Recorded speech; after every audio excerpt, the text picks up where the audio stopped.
बिस्मिल्लाहिर्रहमानिर्रहीम। आज हम चैप्टर नंबर 53 जो सेंस ऑफ हियरिंग है ना, उसको बुक वाइज स्टार्ट कर देते हैं। सही है। अब मिडिल ईयर में ये जो 3 बोन्स है ना, ये एक खास सिस्टम बनाते हैं जिसको बोलते हैं आसिकुलर सिस्टम, और इन बोन्स को कहते हैं ऑसिकल्स। अब ये जो होता है ना, ये हमारे पास क्या है, ये टेम्पेनिक मेम्ब्रेन है जो मिडिल ईयर और एक्सटर्नल ईयर के दरमियान एक बाउंड्री है। इसके साथ ये जो कौन सा मेलियस बोन था ना, इसका हैंडल अटैच होता है। सही है। और इस हैंडल से के साथ एक मसल अटैच होता है जो कि जाते हैं यहाँ पर। ये जो होता है इस बोन में एक कैनाल होता है जो इस मसल के अटैचमेंट के लिए पड़ा रहता है। सही है। इसको बोलते हैं टेंसर टेम्पेनाई। ये क्या करते हैं, इस हैंडल के साथ अटैच होकर इसको पुल कर देता है, और ये हैंडल अटैच होता है टेंसर टेम्पेनाई के साथ। इस जो ईयर ड्रम जिसे कहते हैं, ये ईयर ड्रम इस वजह से फिर क्या रहता है, टेंस रहता है, लूज नहीं रहता।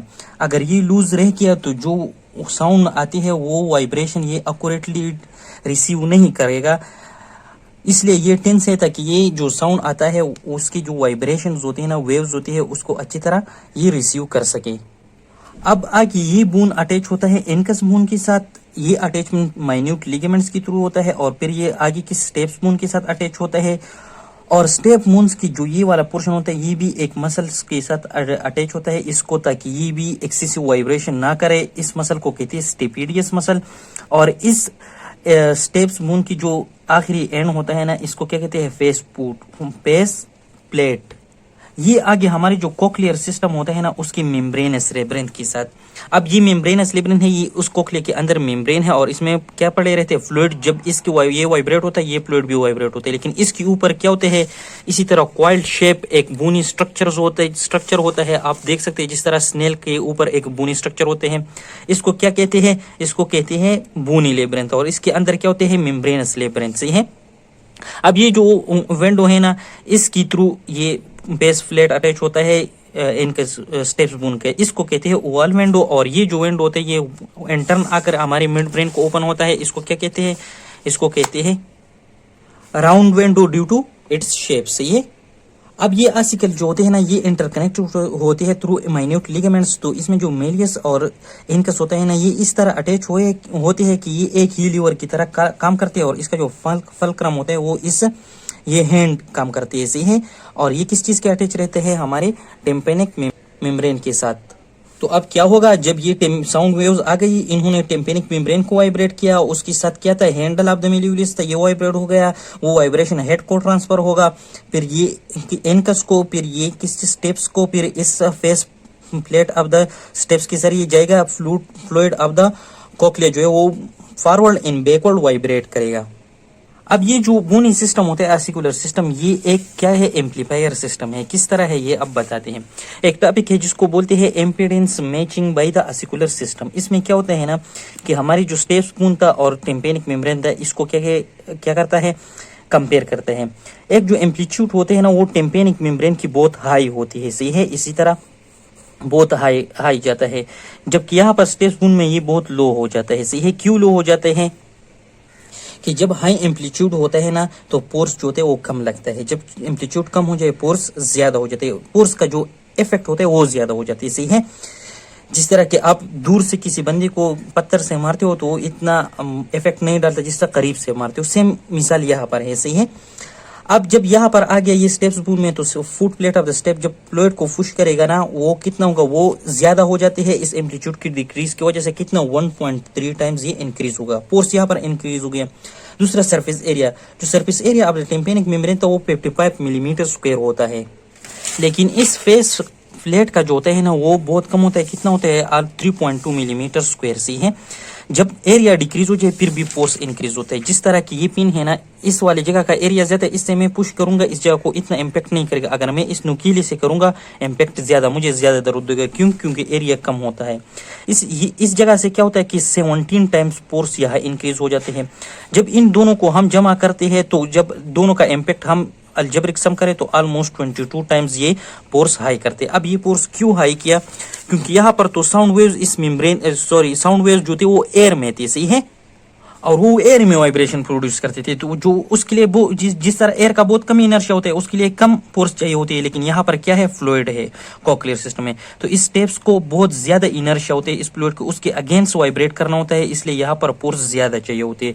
तो इस आसिकुलर सिस्टम ने क्या किया, एक एम्प्लीफिकेशन किया। और इसी तरह इस वजह से हमें अच्छी तरह सुनाई देते हैं। सही है। अब अगर एक साउंड फ्रिक्वेंसी हो 300 to 3000 साइकिल पर सेकंड हो तो उसके लिए ये जो इम्पीडेंस मैचिंग होते हैं वो अब ऑलमोस्ट 50 to 75% होती है, लेकिन ये इसके लिए क्या होते हैं, परफेक्ट होते हैं इस रेंज में। अब अगर आर्टिकुलर सिस्टम ना हो तो क्या हो जाते हैं, हमारा सेंसिटिविटी डिक्रीज हो जाते हैं ऑलमोस्ट कितना 15 to 20 डिसेबल। यही जो होता है ये यूनिट ऑफ इंटेंसिटी है ना, मतलब हमें साउंड की इंटेंसिटी इतनी डिक्रीज हो जाती है। जब क्या हो, यहाँ पर ये टिम्पेनिक मेम्ब्रेन और आर्टिकुलर सिस्टम हटाए हम और डायरेक्टली एयर आ जाए और उस एयर के वाइब्रेशन जो होते हैं इस फ्लूइड को वाइब्रेट करे, तो इसलिए हमें ये क्या करते हैं, sensitivity of the year increase करता है। अब एक और होते हैं जिसको बोलते हैं एटीन्यूएशन रिफ्लेक्स। ये रिफ्लेक्स कितना टाइम लेते हैं, 40 to 80 मिलीसेकंड, बहुत कम टाइम है। अब लाउड वॉइस जो होते हैं उसका एम्पलीट्यूड ज्यादा होता है और उसकी जो वेवलेंथ होती है वो ज्यादा होती है, लेकिन उनकी फ्रीक्वेंसी लो होती है। जब लो फ्रीक्वेंसी साउंड आ जाए, मतलब लाउड साउंड आ जाए जिसका फ्रीक्वेंसी लेस देन 1000 हो, वो क्या करते हैं, अब इन आर्टिकुलर सिस्टम से गुजर कर जाएगा हमारे सीएनएस को। जब हमारे सीएनएस को पता चले, वो क्या करते हैं, वो दो नर्व्स को स्टिमुलेट करते हैं, फिफ्थ क्रेनियल नर्व को और सिक्स्थ क्रेनियल नर्व को। फिफ्थ क्रेनियल नर्व सप्लाई करते हैं इस टेम्पेनिक टेंसर टेम्पिनाई मसल को। सही है। और जो सेवंथ क्रेनियल नर्व है वो इस टेपिडियस मसल को क्या करते हैं, सप्लाई करते हैं। तो ये दोनों मसल क्या हो जाते हैं, ये टाइट हो जाते हैं, एक्टिव हो जाते हैं। तो ये एक तो ये टेंसर टेम्पेनिक मेम्ब्रेन जो होते हैं उसको टेंस करते हैं और दूसरा ये आर्टिकुलर सिस्टम को टेंस करते हैं, मतलब कि ये बहुत ज्यादा वाइब्रेट ना करे इसके साथ। और आगे क्या हो जाता है कि ये जो साउंड था उसकी इंटेंसिटी को डिक्रीज करते हैं 30 to 40 डिसेबल। सही है। ये किस लिए चीज के लिए, क्योंकि हमारे जो कॉक्लिया होते हैं ना वो बहुत सेंसिटिव होते हैं, वो डैमेज हो सकते हैं, उसमें प्रॉब्लम आ सकता है, तो ये उसकी प्रोटेक्शन के लिए ये रिफ्लेक्स होता है। अब एक और रिफ्लेक्स है कि जब हम खुद बातें करते हैं तो हमारे जो सेंट्रल नर्वस सिस्टम होते हैं ना, ये बातें भेजते हैं कहाँ पर, सुपीरियर ओलाइवरी न्यूक्लियस में जो ब्रेन स्टेम में है, और वो अगेन भेजते सिग्नल को सेवंथ नर्व को और फिफ्थ नर्व को, और सेम इसी तरह का प्रोसेस हो जाते हैं और वहां पर भी इंटेंसिटी रिड्यूस हो जाती है हमारे खुद के साउंड को।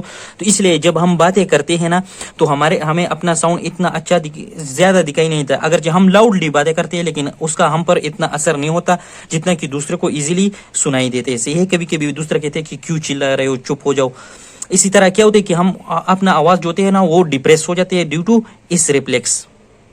अब आगे जाते हैं transmission of sound through bones. अब ये है ना कि एक मेम्ब्रेनस लेब्रिंथ है, एक क्या है, बोनी लेब्रिंथ है। बोनी लेब्रिंथ ये था, मैंने मिसाल दिया जिस तरह कि स्नेल के ऊपर होता है ये होता है, लेकिन इसके अंदर 3 सेमीसर्कुलर केनाल होते हैं जो मेम्ब्रेन से बने होते हैं, जिसमें एक बेजिलर मेम्ब्रेन का नाम है, एक रिसनर मेम्ब्रेन, वो हम डिस्कस करेंगे। उसको बोलते हैं मेम्ब्रेनस लेब्रिंथ।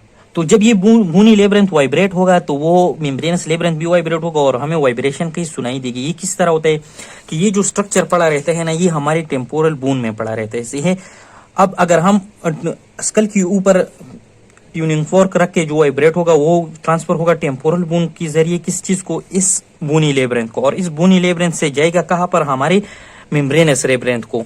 सही है। इस बोनी लेब्रिंथ के जरिए फिर कहा जाएगा मेम्ब्रेनस लेब्रिंथ को, और हमारी ईयर की नजदीक मस्टाइड प्रोसेस ऑफ टेम्पोरल बोन होते हैं, स्पेशली उस बोन के जरिए ये वाइब्रेशन, ये जो वेव्स होते हैं ना ये पास हो जाते हैं इस कॉक्लियर सिस्टम को, और इसी तरह हमें वाइब्रेटरी साउंड क्या सुनाई देती है।